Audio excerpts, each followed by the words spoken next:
병자호란 이후 조선의 집권 사대부들은 북벌의 꿈을 버리지 않았다.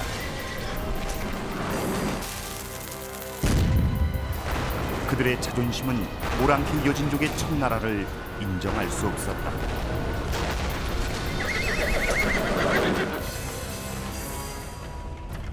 만주 요동지방을 정벌하여 멸망한 명나라에 대한 복수를 해야 했다.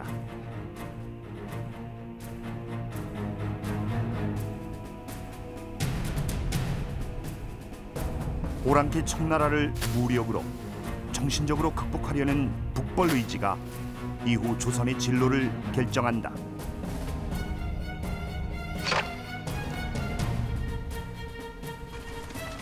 북벌의 꿈은 어떻게 조선을 바꿔놓았는가?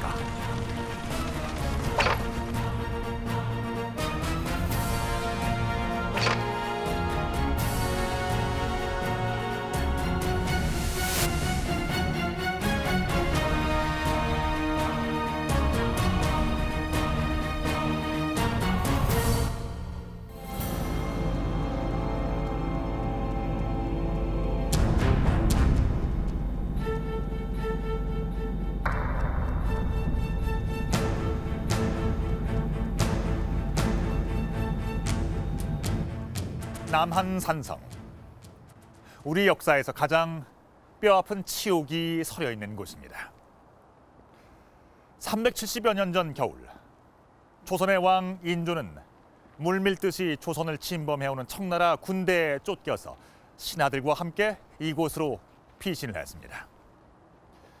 각지의 구원병들도 모두 괴멸당한 고립무원의 상태에서 13,000명의 병사들은 40여일을 버텼지만 끝내 청태종에게 항복을 하고 마는데요. 그리고 이 남한산성의 치욕으로부터 조선 후기를 지배하는 하나의 이념이 싹트기 시작합니다. 오랑캐의 나라인 청나라를 정벌해야 한다는 북벌론과 청나라가 멸망시킨 명나라에 대한 의리를 끝까지 지켜야 한다는 대명의리론이 그것인데요. 이 병자호란이 발생했던 17세기는 물론 19세기 말까지도 조선의 집권 사대부들은 북벌과 명나라에 대한 의리를 한시도 잊지 않았습니다.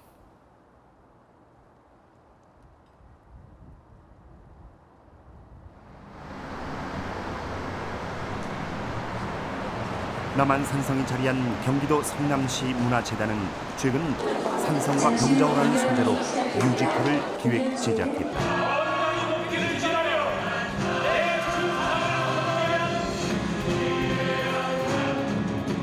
12만 대군의 침략에 조선은 속절없이 무너졌다.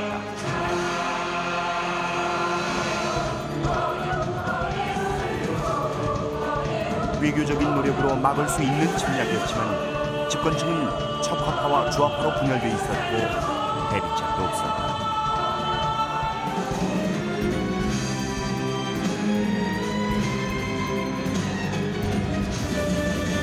공연은 인조의 삼전도 항복 장면을 나무 인형을 이용해 충격적으로 묘사했다.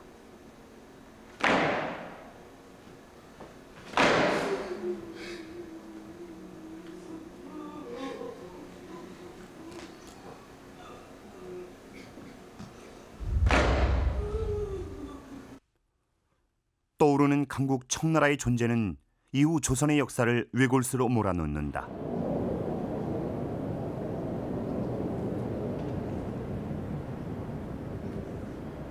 치욕적인 항복 뒤에 맺은 조약으로 조선은 막대한 경제적, 인적 손실을 입는다.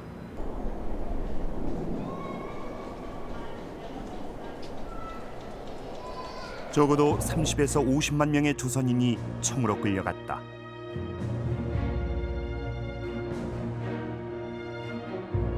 인조의 두 아들 소현세자와 후의 효종이 되는 복림대군도 심양의 볼모로 잡혀간다. 청의 역사서 청실록엔 끌려간 조선인들의 기막힌 사연들이 많이 실려 있다. 청실록에 보면 이런 얘기가 나옵니다.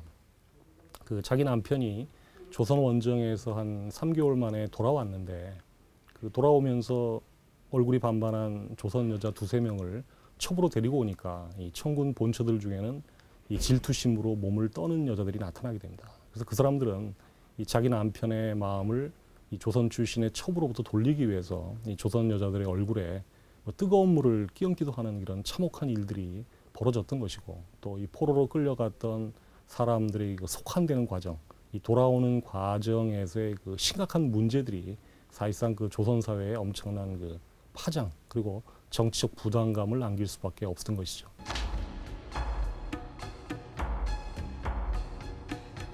고구려 발해의 지배를 받기도 했던 여제는 고려시대 이후로 북방의 골칫거리였다.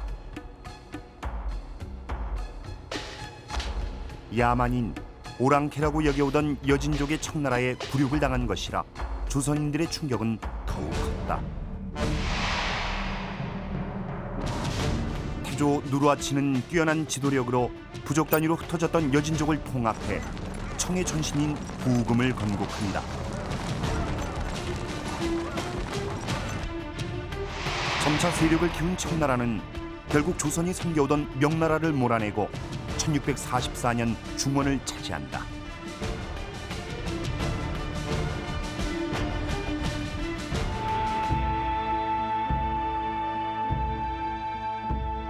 불모로 끌려가 10년 동안 청에서 갖은 고생을 하며 명나라의 멸망을 지켜본 복림대군. 그는 1649년 즉위 17대 왕 효종이 된다. 그의 마음속엔 오랑캐 청에 대한 복수심과 북벌의 꿈이 타올랐다. 청의 감시 눈길이 시퍼렇게 살아있던 시절, 북벌의 산봉부대인 어영청을 대폭 개편 강화하고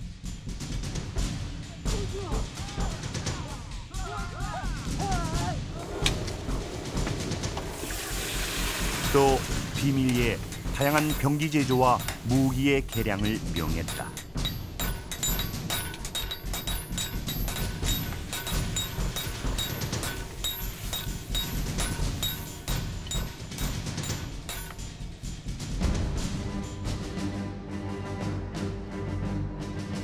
비바람이 불면 발사가 힘든 화포를 전천으로 개량토록 지시하고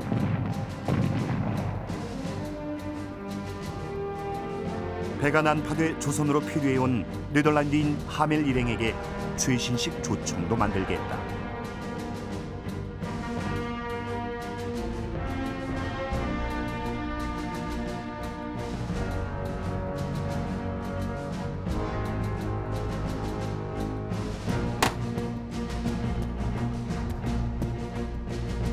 또 왕의 호위병인 금군을 전부 기병화하고 그 수를 1000명으로 늘리는 등 왕권을 강화했다.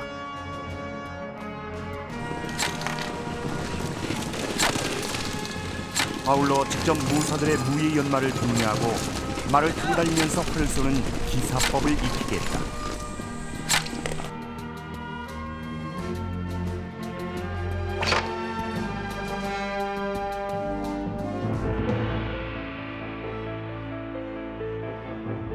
당시 집권 세력인 노론의 영수 송시열은 효종과 독대해 대화 내용을 기록했다.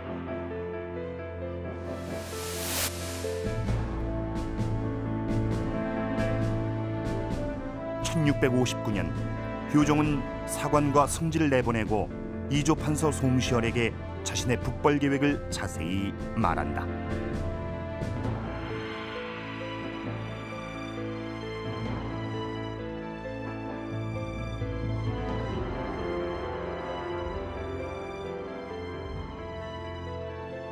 저 오랑캐는 반드시 망할 날이 있다. 정예 포병 10만을 양성하여 불시에 관내로 쳐들어가면 충운의 의사와 호걸이 어찌 호응하지 않겠는가?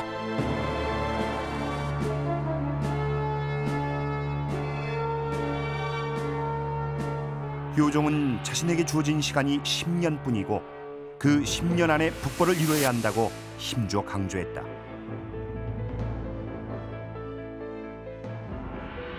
하지만 노론의 영수 송시열은 실제 북벌엔 미온적이었다. 그는 민생안정과 수기치인을 강조했다. 반드시 기강을 확립한 후에야 북벌을 시행할 수 있는데 기강의 확립은 오로지 전하께서 사사로운 마음을 없애는 데 달려 있사옵니다. 이런 정권을 잡은 세력은 안정을 바랍니다. 이 국제관계에서도 뭔가 이런 뭐 전쟁 국면이라든가 이런 변화의 국면보다는 안정의 국면을 바라기 때문에 이념적으로는 저들을 정벌해야 된다고 하지만 실질적으로는 정벌보다는 안정을 우선시하기 때문에 그래서 항상 내세우는 용어가 내수, 안을 먼저 닦아야 한다라는 논리를 내세운 거죠. 북벌이 불가한 또 다른 이유는 외란과 호란 양난으로 도탄에 빠진 민생 경제였다. 북벌의 비용과 민심의 지지를 끌어내기 힘든 상황이었다.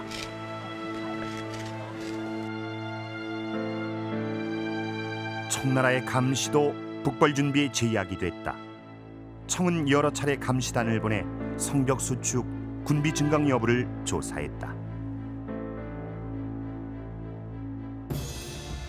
청나라에서는 계속 군사 감시단을 보내가지고 그런 조선의 그 동태를 살피고 이런 조건 속에서 그야말로 구호적인 차원에서 그칠 수밖에 없었지. 이것이 실천을 한다. 실제 효종이 정말 명령을 내리면 간다라는 상황은 거의 예상할 수 없었다고 생각이 듭니다. 10년 안에 북벌을 실행하려고 마음먹었던 효종은 그 꿈을 이루지 못하고 즉위 10년 만에 승하한다.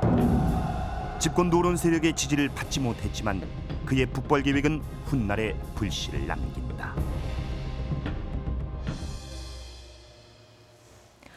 조선왕조실록에서 북벌이란 단어를 찾아보면 북방 4군 육진을 개척한 세종 때 그리고 여진의 침입이 잦았던 성종 때 각각 9번과 12번이 나오다가 중기로 오면서 뜸해집니다.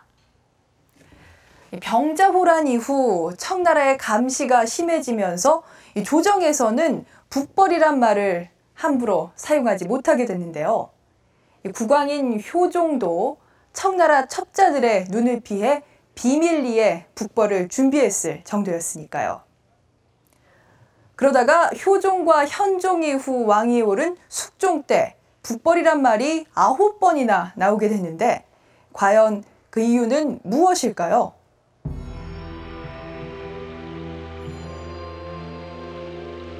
효종이 승하한 지 15년 뒤 1674년 현종에 이어 숙종이 즉위했다. 곧이어 제야 4대부들의 북벌을 하자는 상소가 이어졌다.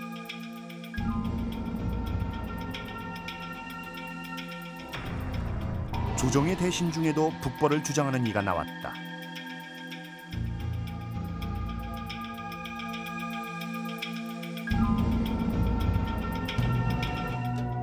도대체 무슨 일이 벌어진 것일까?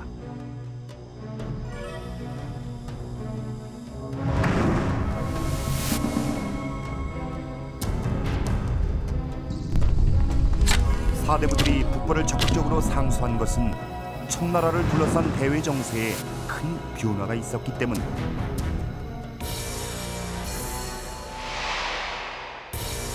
청이 중원을 차지한 지 30년, 중국 동남부에서 내란이 일어났다.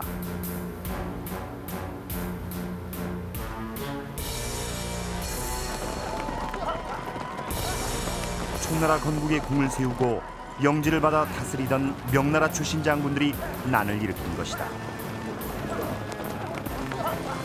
전란에 휩싸인 청은 위기를 맞은 듯했다.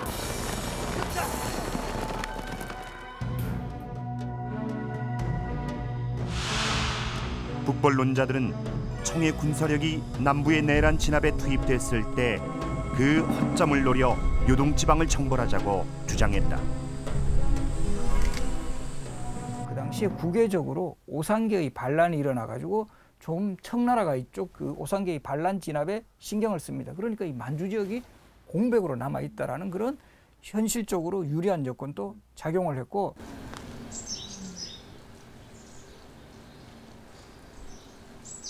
용인의 한문화재연구소에서 조선시대의 초상환점을 복원 중이다. 청이 위기를 맞은 숙종 초 북벌을 적극 주장했던 윤휴. 윤휴는 지속적인 상소로 북벌을 주장했다.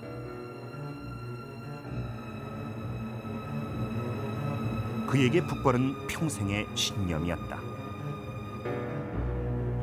지금 밖으로는 세 가지의 일이 있는데 북벌이 첫째이고 바다를 건너 대만의 정성공과 통하는 것이 둘째이고 북과 화친을 끊는 것이 셋째입니다.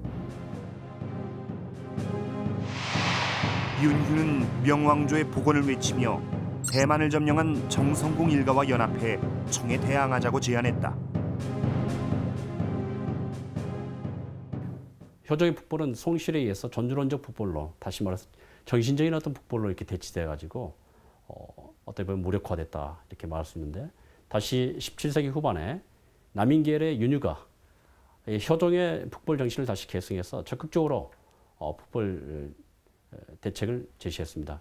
단 그의 북벌은 당시에 일고 있었던 청에 대한 어떤 저항 세력인 오삼계라든지 이런 기본적으로 청의 저항 세력과 제휴를 해야 해서 실질적인 군대를 구성하자 하는 연합전선이랄까요? 연합전력 이런 차원에서의 제안이었고요.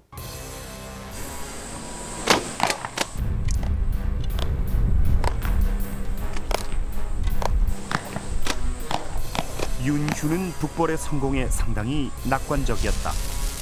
어지러운 청나라의 정세를 틈타 교종 때부터 잘 훈련된 군사를 동원해 요동을 점령한 뒤에 중원과 대만에서 호응하는 명나라의 잔존 세력과 연합하면 충분히 승산이 있다고 봤다.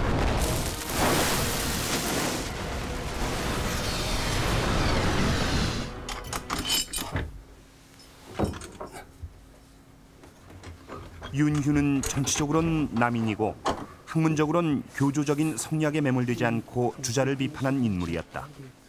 백호 선생의 관찰 이제 붙여서 모아놨던 거죠. 1974년에야 집안에 비밀리 전해오던 원고들을 묶어 전집을 낼 수 있었다.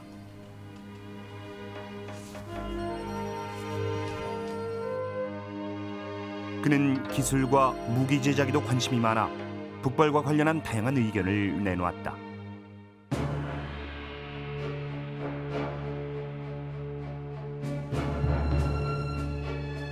그는 대포를 운반하는 병거, 오늘날 전차에 해당하는 수레 제작을 건의했다. 수레 하나를 10인이 담당해 서로 교대에 간수하고 지방에선 민간에게 내주어 짐 싣는 용도로 사용하자는 것이었다. 실제 숙종 때 노량진의 사열실에서 전차들이 선보이기도 했다. 조선이 전차를 제작하게 된 근본적인 이유는 청의 기병에 대항하기 위한 것인데, 당시 기병에 대항하기 위해서는 조선이 기병으로 대항하는 방법도 있습니다만 청의 기병에 비해서 상당히 불리했던 건 사실입니다. 이에 따라 조선은 전차 진을 이용해서 대량의 화약 무기로 공격해서 기병의 기세를 꺾은 후에 그 내부에 보호되어 있는 기병이나 보병을 돌진시켜서 청의 군대를 격파하는 그런 전술을 썼을 것 같습니다. 이조 백자. 윤휴 후손의 집엔 특이한 유물이 전해져 온다. 좀 수상한 게 원래 이 주둥이가 있어야 되거든. 그리고 이제 이 주둥이 깼다면 만약 다른 그 사용 용도 같으면 그냥 부으면 되는데 이 주둥이가 없는 거는 역시 밀봉했기 때문에 깨었을 거다. 노론 정권의 견제를 받던 그는 주작을 문란케 한다는 사문난적으로 몰려 사약을 받고 죽는다. 사회개혁을 전제로 한 그의 실제적인 북벌로는 기득권층에겐 위험한 것이었다. 윤휴라는 인물은 상당히 남인 정권의 중심 인물이기도 하지만 남인들 사이에서도 좀 독자적인 행동을 하는 인물입니다. 그리고 상당히 이제 좀 사상적으로도 좀 이 성리학에만 치우치지 않는 좀 자유인적인 기질이 있죠. 그런 어떤 윤휴의 그 이념적 성향 또 정치적인 입장 같은 것이 이런 북벌을 뭔가 하면서 국면을 한번 전환할 수도 있다. 이런 생각에서 어떻게 보면 정치 상황에서 안정적으로 기득권을 가지고 있는 송시열의 입장하고 매우 다를 수밖에 없었다라는 거죠.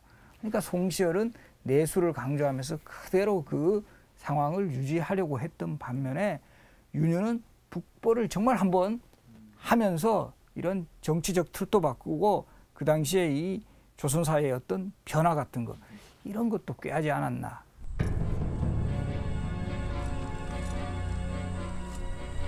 효종과 윤휴 두 명의 강력한 북벌론자가 사라짐으로써 이제 북벌은 정신적, 내면적 북벌로 변화한다. 그렇다면 실제 북벌은 가능했을까? 외란 호란을 겪은 조선의 피폐한 국력으론 힘들었을 거라는 의견이 많다. 당시 과연 조선이 어떤 군사력을 동원해서 요동으로 쳐들어갈 능력이 있었느냐, 이 문제는 전혀 별개의 문제라고 생각이 됩니다. 왜 그러냐 하면 가장 중요한 어떤 그 농업 생산력의 측면에서 그 자연재해 때문에 흉년이 계속 들고 하면서 이 재정적인 뒷받침이 전혀 안 되는 거죠. 그래서 이 재정적인 뒷받침이 안 되는 상황에서 군사력을 동원하기는 대단히 어려운 것이고, 청은 사실상 어떤 점점점 강하게 변해가는 상황이었고, 그와 맞물려서 조선은 뭐 어떤 재정 위기라든지 이런 면에서 이 북벌을 도모할 만한 능력이 안 됐기 때문에 사실 그것이 현실적인 군사적 원정으로 이루어질 수 있었는가라고 하는 문제는 대단히 어렵지 않았을까 이렇게 생각하고 있습니다.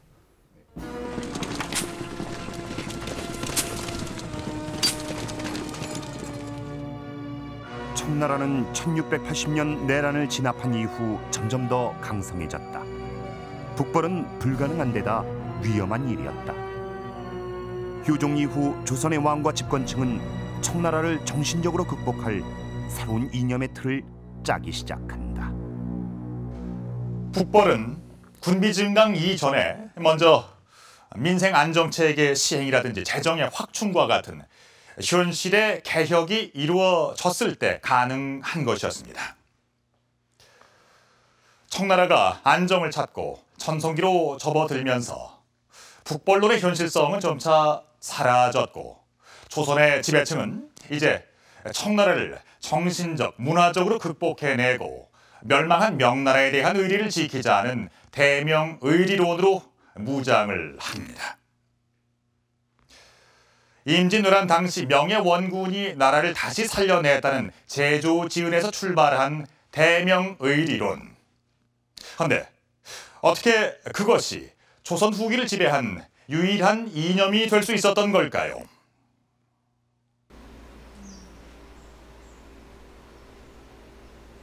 안동 유교문화박물관은 이 지역 사대부 가문에 전해져 오는 고서적들을 기증받아 소장하고 있다.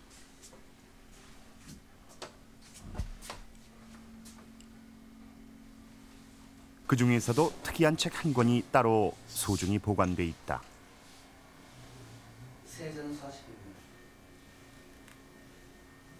풍산김씨 가문에 전해져 오는 이 책은 그림을 묶어 만든 보기 드문 화첩이다.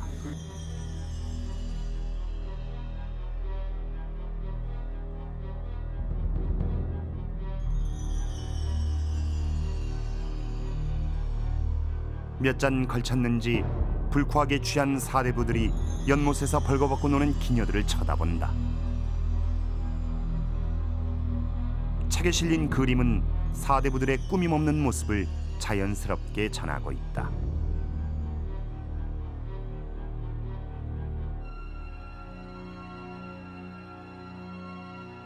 이 화첩의 백미는 임진왜란이 끝난 후 명나라 군대를 환송하는 전별도다.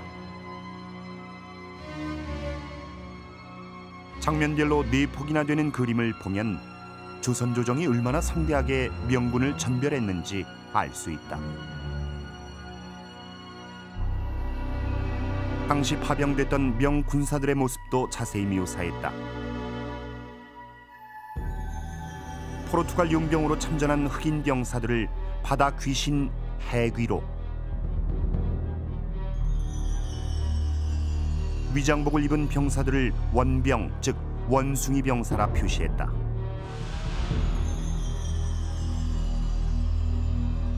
왕의 모습은 그리지 않는 관례에 따라 선조의 모습은 보이지 않지만 선조는 직접 홍제원까지 나가 명나라 군사를 환송했다.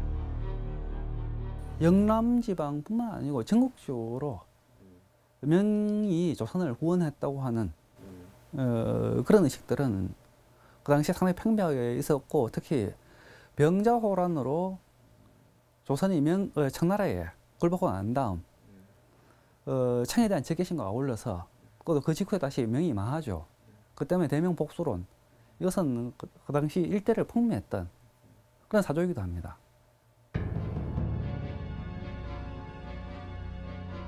(1592년) 명나라를 치러 가는 길을 내달라며 일본이 조선을 침략했다. 임금 선조는 신하들과 북쪽으로 피난을 떠난다. 외란을 막지 못하고 임금이 서울을 버리고 달아난 데 분노한 백성들은 궁궐을 약탈하고 노비문서를 불살랐다.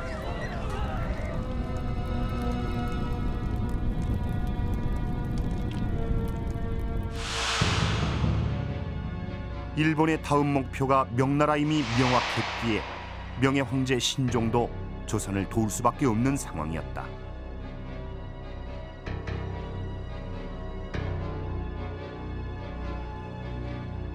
명은 유동지방의 수비병 5,000명을 1차 구원군으로 파병한다. 하지만 평양성 전투에서 이들이 패배한 이후 2차 파병된 43,000의 명군은 일본군과의 전투에는 소극적이었고 민간에 끼친 피해도 막심했다. 명나라 군사가 조선의 원군으로 들어오긴 했지만은 조선에 들어와서 임진왜란 때 상당한 피해를 입힙니다. 그래서 일반 민중들 사이에서는 왜군보다 오히려 명나라 군사의 피해가 크다라고 이야기될 정도였는데, 다만 이제 선조 입장에서는 일국의 임금으로서 결국 그 외란을 막지 못했고 더구나 피난까지 간 상황이었기 때문에 자신의 그 명분에 치명적인 약점을 갖게 됐죠. 그래서 그걸 극복하기 위해서 결국 명나라 군사가 조선을 도와줬고, 그런 명나라군을 조선에 파견할 수 있게 만든 것은 자기다.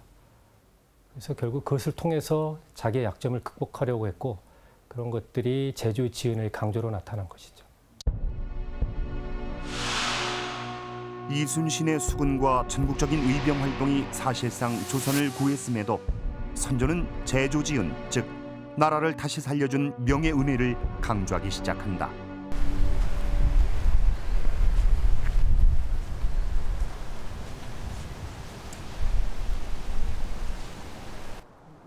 임진왜란이 끝나고 80여 년이 지난 숙종 시기가 되자 명나라의 제조지은을 기념하는 비와 사당이 곳곳에 세워진다. 대왕 어필, 이제 그 선조대왕, 선조대왕 글씨고, 옆쪽에가 만절필동, 만번 꺾여도 반드시 동쪽으로 흐릅니다. 선조의 글씨로 만절필동 제조 번방을 새겨 명나라의 은혜를 칭송하고,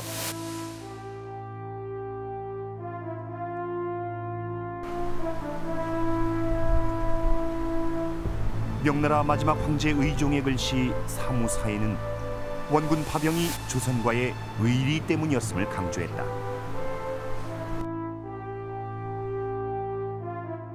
임진왜란 때 이렇게 도와줬다고 하는 것도 순전히 이웃 나라로서 의리를 지키기 위해서 도와준 거지, 어떤 뭐를 바라고 한 게 아니다라는 그런 뜻을 저게 은근히 담았다는 거예요. 숙종 시기에는 명나라에 대해 끝까지 의리를 지킨 인물에 대한 선양 작업도 대대로 이루어진다.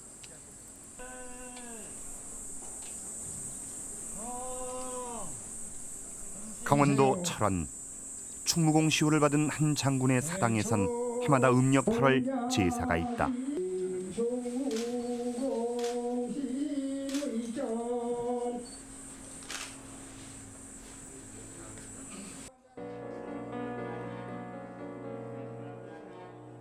김응하는 광해군 때 명나라의 요청에 따라 청의 전신인 후금과의 전투에 참여했다.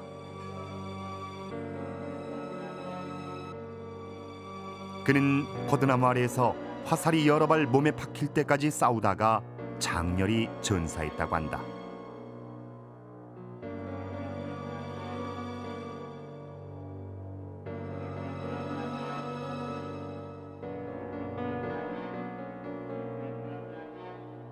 명나라에 대한 의리를 끝까지 지킨 그의 죽음은 광해군의 밀지를 받고 항복한 강홍립과 극명히 대비됐다. 딸 또 좌영장, 우영장들은 항복을 하고 김경선이나 강홍립들은 항복을 하려고 싸우지도 않고 있고 이 양반 혼자만 전투를 하셨다고. 그래 이 양반의 의리를 위해서 나가서 전사하셨지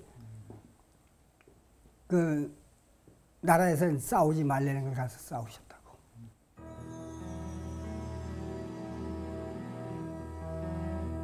명황제는 그의 충절을 기리어 요동지방을 다스리는 관직인 요동백을 추서했다. 숙종식이 현실적인 북벌이 좌절되면서 이제 대명의리론이 본격적으로 조선의 지배 이념으로 자리 잡는다. 명나라의 의리를 지키기 위해서는 청나라에 복수를 해야 되는 것이고 또 복수를 하는 것이 명나라에 대한 의리를 갚는 것이고 그래서 초기에는 이게 밀접하게 관련이 되지만은 이제 복수를 한다는 그 북벌을 하는 것이 현실적으로 어려워지면서는 대청 복수로는 점차 이제 의미가 퇴색되고요. 대신에 그 자리를 대명의리론이 차지를 하게 되면서 사실상 이제 대명의리론이 어떤 주도적인 이념으로 작용을 하게 된다고 볼 수가 있습니다.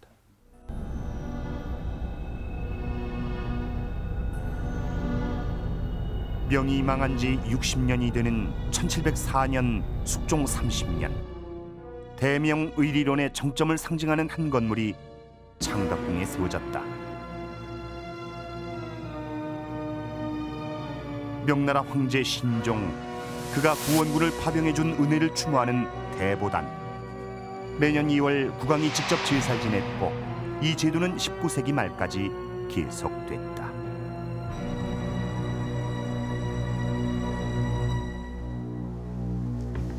여기 보시는 것은 창을 앞에 장착한 검차라고 하는 전차의 일종인데요.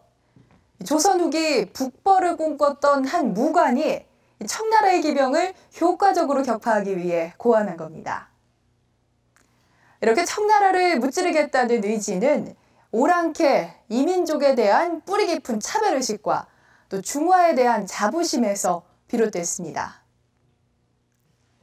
조선이 멸망한 명나라의 정신과 문화를 계승하겠다는 소중화 중의는 문화적 자긍심을 높이기도 했지만 청나라의 실체와 또 국제적인 정세를 제대로 파악하는 데 장애물이 되기도 했습니다.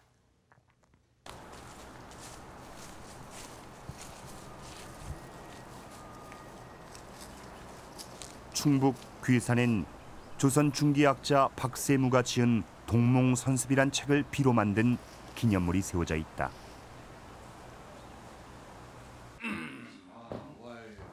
동몽선습은 서당에서 천자문을 뗀 어린이들의 학습 교재로 조선 중기의 교과서 역할을 했다.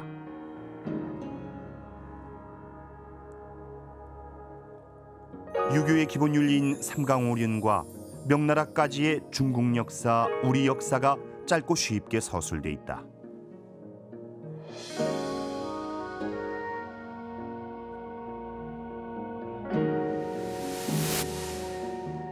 조선의 사대부들은 어릴 때부터 오랑캐 몽골의 원나라가 송나라를 멸했지만 그 운세는 잘해야 100년이란 것을 배우며 자랐다.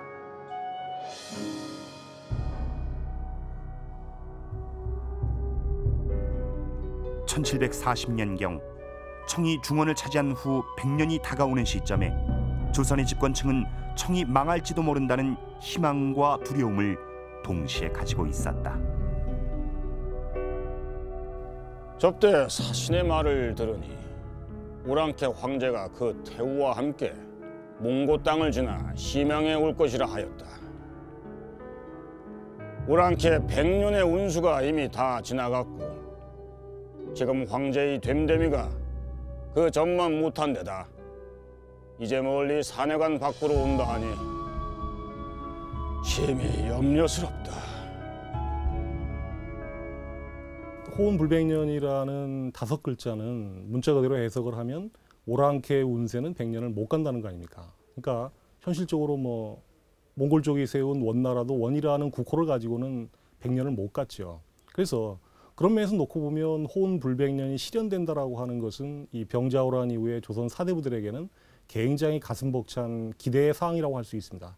즉 1644년에 청이 그 산해관을 넘어가서 북경을 차지했으니까 이제 거기서부터 따진다라고 하면 1744년 경에는 청이 멸망해야 이 호운불백년이라고 하는 관념이 현실 속에서 실현이 되는 것이겠죠.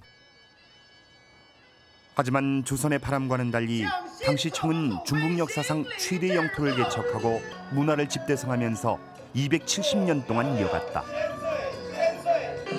청의 객관적 실체를 파악하지 않고 잘못된 정세 판단을 하게 된 원인은 무엇일까? 대전 복수로는 현실에서 실현되기 굉장히 어렵고 거의 불가능에 가깝고 또 대단히 위험한 것이지요. 다시 한번 침략을 초래할 수 있는 것은 위험한 것입니다.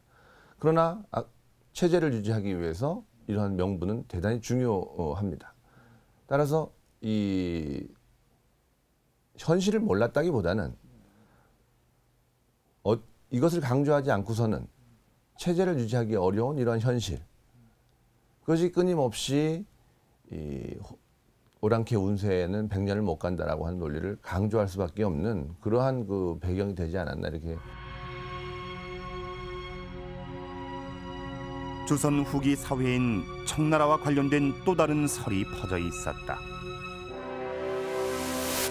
청이 망하면 여진족의 발상지인 영고탑으로 돌아갈 것이란 전망이었다.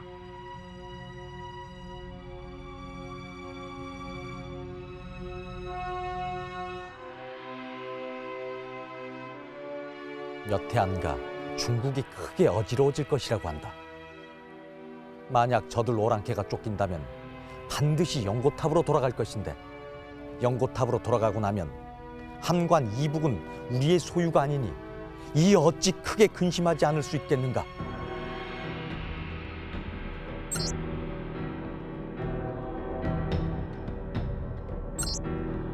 영고탑은 만주어로 닝쿠타란 곳으로 만주 동북부의 목단강 중류에 위치한다.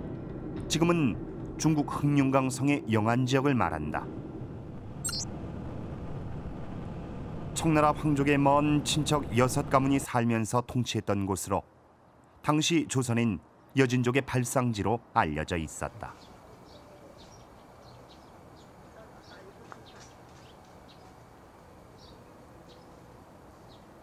영고탑은 청 초기에 군사 기지가 있어 전략적으로 아주 중요한 곳이었다.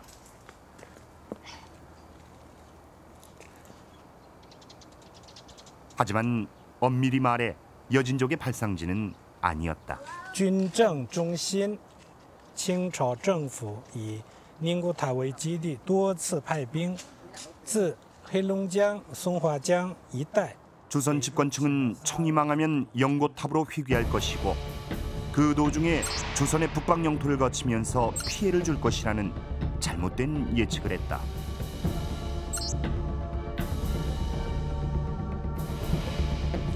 사실 영고탑 회기설이라고 하는 것은 그 이전부터 조선에 등장을 했습니다. 이미 효종년간에 처음으로 이 청나라가 망하면 어떻게 될 것이냐. 그것은 원나라가 자신의 본거지인 초원으로 돌아간 것처럼 자신의 본거지인 영고탑으로 돌아가지 않겠느냐. 그럴 경우에는 어떤 경로를 통해서 가겠느냐. 그럼 그것이 조선의 북변 방어에 위협이 되지 않겠느냐라고 하는 이러한 그 상황이 설정이 된 것입니다. 그 전제가 되는 것은 당연히 오랑캐 운세가 100년을 가지 못한다라고 하는 그런 관념이 전제가 되어 있는 것이죠.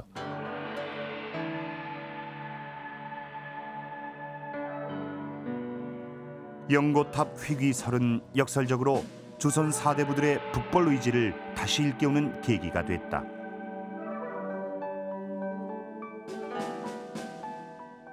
영조 때 무관으로 활동한 송규비는 조선의 군사문제 전반에 관해 개선책을 제시한 풍천유향을 저술했다. 그는 청이 영고탑으로 회귀할 때를 노려 요동을 점령해야 한다는 주장을 폈다.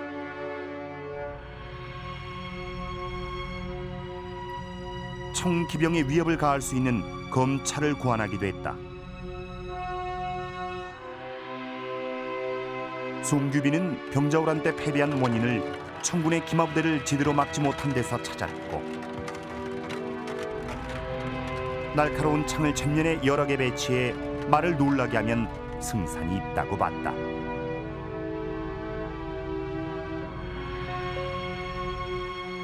그는 영고탑 회귀 같은 청의 몰락을 가정하고 조선이 요동을 먼저 점령해서 전략적 우위를 가져야 한다는 주장을 폈다. 요동 점령론은 하나의 주장이 아니라 구체적인 대안을 가지고 정병 당시에 효종 때부터 만들었던 정병 3만에다 그리고 검차 600승 그리고 새로운 신기 화기 등을 장착해가지고 이 지역을 다음과 같은 세 가지 단계에 의해서 점령해야 된다 하는 생각을 가졌던 것이죠. 먼저 안시성을 고구려에 영토했던 이 요동의 핵심 전략적 요충인 안시성을 점령하고 그리고 그 인근 지역까지를 같이 먼저 선정한 다음에 2단계로 금주와 복주 지역을 점령함으로써 이 요동 전체를 일단은 수중에 놓고 그 다음에 3단계로서는 4군 육진 가운데 4군 여연, 자성, 우예, 무창이죠. 이 4군을 개척해서 다시 이 조선의 국토 경략을 확고하게 하자 하는 그런 보관을 가지고 있었습니다. 조선의 북벌 구상은 애초 청나라에 대한 복수에서 청별난 시의 방어적 요동 선제 점령으로 바뀌긴 했지만 역시 잘못된 정세 판단에 비추하고 있었다. 18세기 중엽 청나라는 최전성기를 향해 나아가고 있었다. 영토와 인구는 명나라 때보다 3배로 커졌고 몽골, 티벳, 위구르를 포함한 소수민족들이 다민족 국가 청나라의 일부가 됐다.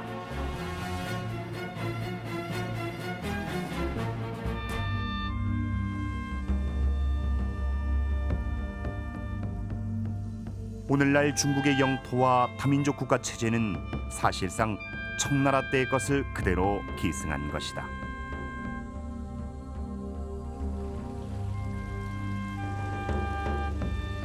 그럼에도 조선의 집권층이 명에 대한 의리를 고집하고 의도적으로 청을 무시한 이유는 무엇인가?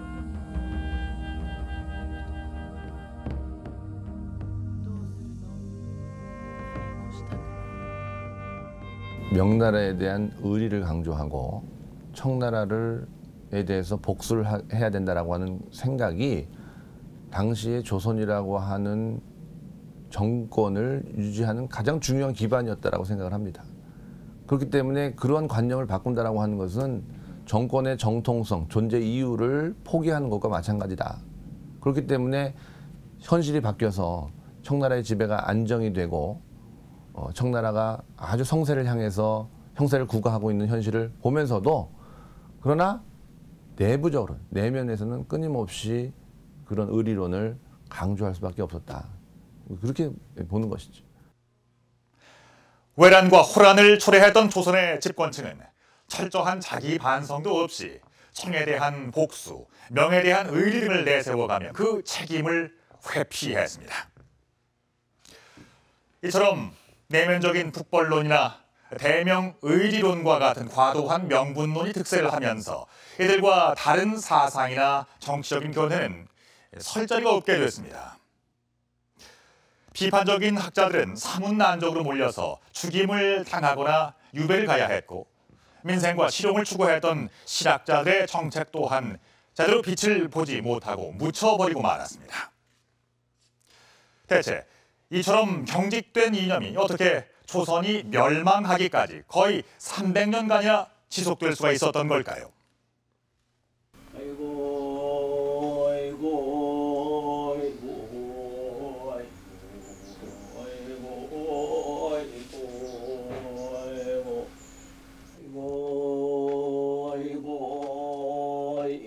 충북 괴산의 한학자 박운서봉은 올 5월에 돌아가신 모친의 3년상을 치르고 있다.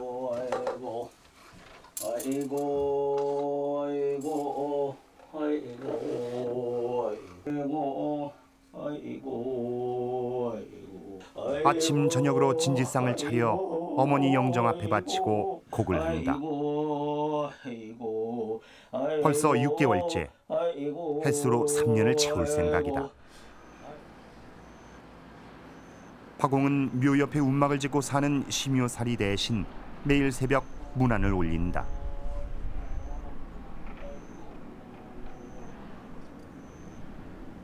자식들, 손자들한테도 그래서 너희들은 시대에 따라서 해야지 못 지킨다. 그러나 우리가 예문 대갓집이다 해서 참 10대 이상을 예문을 꼭 지켰고 또 내가 어려서부터까지는 참 이렇게 옛날 그 예를 지켜왔지만은 앞으로는 시대 변화에 지킬 수가 없게 되지만은 나는 한번 70 넘고 또 70 넘어서 참 부모님이 계셔서 이 복을 입는다는 것도 이건 나 하나의 복이다.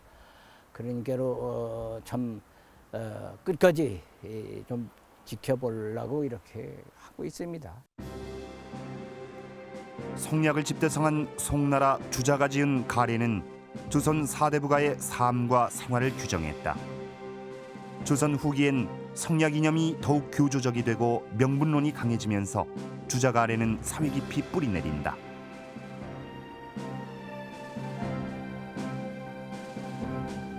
조선 중기 살인파가 중앙정계에 진출하면서 성략적 이념과 질서가 사회 전반을 지배하기 시작한다.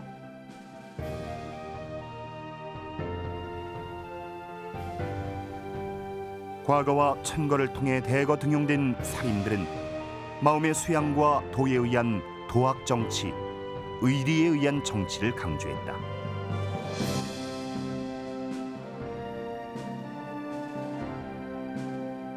이들이 의리를 얼마나 강조했는지는 실록을 보면 알 수 있다.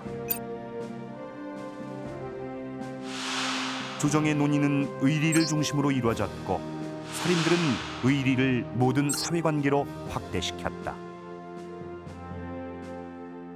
의가 곧 리인 거죠. 리를 실현하는 가장 적극적인 방법이 의인 거고, 그래서 의라는 것은 기본적으로는 이제 개인 간의 관계에서 표현하는 것이지만은 그 조선의 성략이 가지고 있는 특징이 그런 개인적인 의리를 결국 모든 사회 모든 관계, 심지어는 국제 외교 관계까지 적용해야 된다고 본 거고, 그런 점에서 이런 국가 간의 관계에서도 인간의 관계에서처럼 의리를 지켜야 된다라는 것이고. 한마디 하리다. 어찌 당신들은 이 나라를 이용한 이 꼴로 만들어 놓은 것이야. 인과 서인으로 나눠지고 조정의 실권을 놓고 대립 경쟁하게 된다. 마찬가지 아니십니까? 무슨 말씀을 하는 게요 지금? 그리고 1623년 성략 근본주의가 조선 후기를 지배하게 되는 정변이 일어난다. 서인 세력은 인조반정을 일으켜 의리를 지켜야 할 명나라와 발응하고 있던 청나라 사이에서 중립외교를 펼치던 광해군과 북인 정권을 몰아낸다.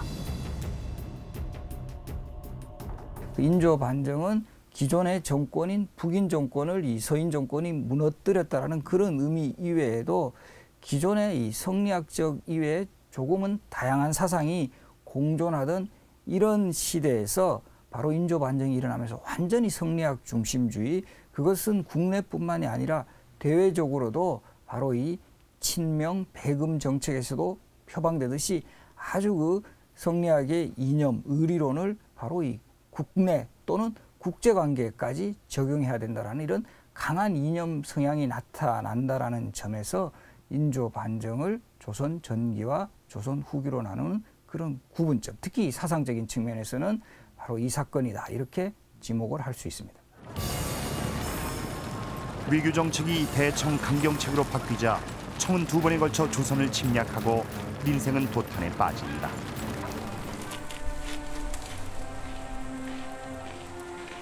병자호란을 초래한 서인 정권은 의리와 명분론 위주의 정책을 반성 수정하지 않고 오히려 청에 대한 분노의 편승에 대청 복수와 명분을 강조하는 외골수로 빠진다.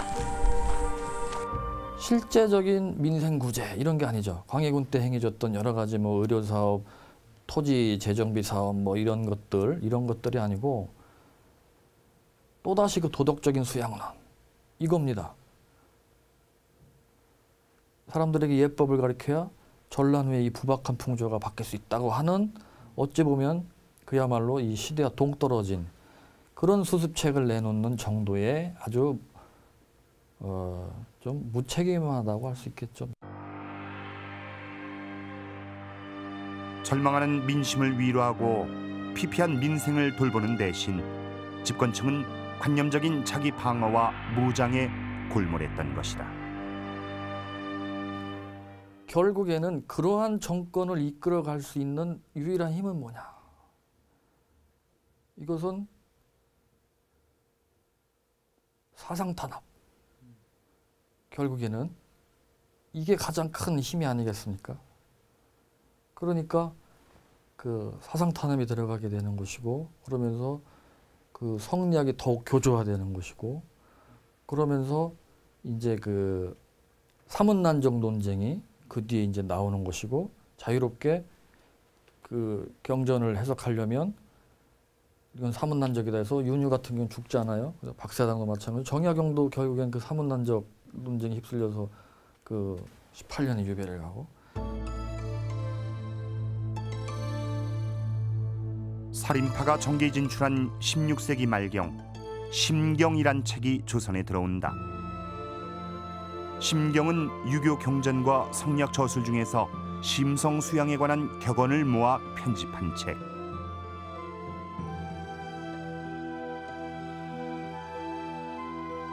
사림들은 임금과 신하들의 공부자리인 경연에 심경을 정식 과목으로 채택해 하려고 부단한 노력을 기울인다. 그들은 경연에서 심경을 강의하면서 왕의 심성수양, 수기치인을 강조하고 왕을 도덕적으로 지도하려 했다.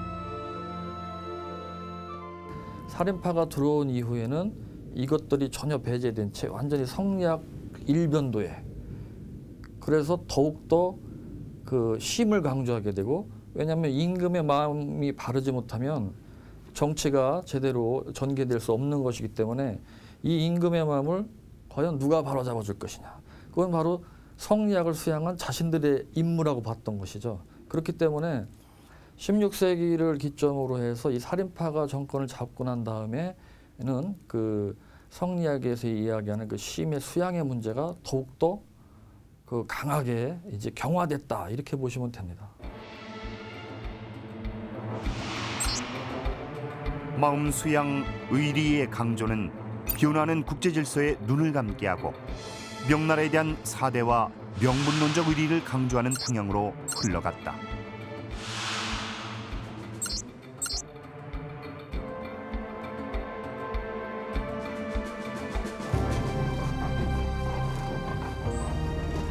(18세기) 들어 청나라 사신 연행길이 잦아지면서 청에 발달한 문물을 보고 온 사대부들 간의 각성의 물결이 인다. 대명 의리론과 명분론에서 벗어나 청의 발달한 문물을 보고 배우자는 북학 사상이 의식 있는 사대부들 간에 퍼지기 시작했다. 박지원을 비롯한 북학자와 실학자들이 낙후된 조선의 현실을 개혁하자는 다양한 의견을 내놓기 시작했다. 하지만 그것을 정책으로 채택하고 시행할 수 있는 집권층의 세계관은 너무나 편협하고 고루했다.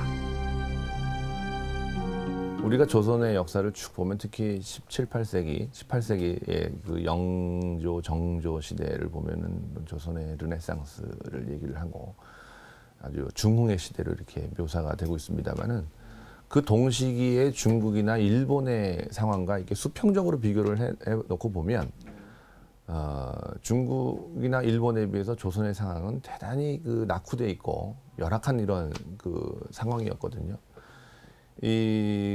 그런 것은 여러 가지 요인이 있습니다만은 그 시대를 지배했던 그런 지배층들의 사고가 유연하지 못했다라고 합니다. 다른 사고 방식, 나와 다른 내가 지금까지 생각했던 그런 사고 방식과는 다른 방식의 그 사고 방식을 받아들여 줄 수 있는 그런 포용력은 역시 굉장히 좁았다라고 하는 것입니다. 그렇기 때문에 실학이라고 하는 것도 북학이라고 하는 것도 우리가 대단히 개혁적이고 근대지향적인 것처럼 우리는 지금 알고 있지만, 그러나 그 실체는 어디까지나 그럼에도 불구하고 주제학적인 체제를 벗어나지 못했다라고 하는 것. 그 안에서만 어떠한 일정 정도의 그 변용을 주장했을 뿐이지 근본적인 변화, 개혁을 주장하지 못했던 것은 이런 사상적인 경직성이 분명히 거기에 내재해 있다고 생각합니다. 당시 조선의 국력으로 한창 전성기를 구가하던 청나라를 정벌한다는 것은 불가능한 일이었습니다. 하지만 그럼에도 불구하고 조선의 사대부들은 내면의 북벌 의지와 명나라에 대한 의리를 끝내 꺾지 않았습니다. 북벌과 명나라에 대한 의리는 중국의 정통 왕조인 명나라가 멸망한 이후 조선의 존재 이유이자 조선의 소중화로서의 자존심 그 자체였던 것입니다. 이렇게 강력하고도 단일한 이념이 별다른 도전을 받지 않고 너무나 오랜 세월 동안 조선 사회를 지배했기 때문에 청나라의 현실적인 실체를 제대로 파악할 수가 없었고 결국 조선은 근대화로 치닫던 세계사의 흐름에서 완전히 고립되고 맙니다. 이상과 현실, 명분과 실리, 그 어느 한쪽으로 치우친 극단의 정치가 아니라 조화와 중용의 정치를 하는 것. 오늘 우리가 조선 후기의 역사를 되돌아보면서 깊이 고민해야 할 문제입니다.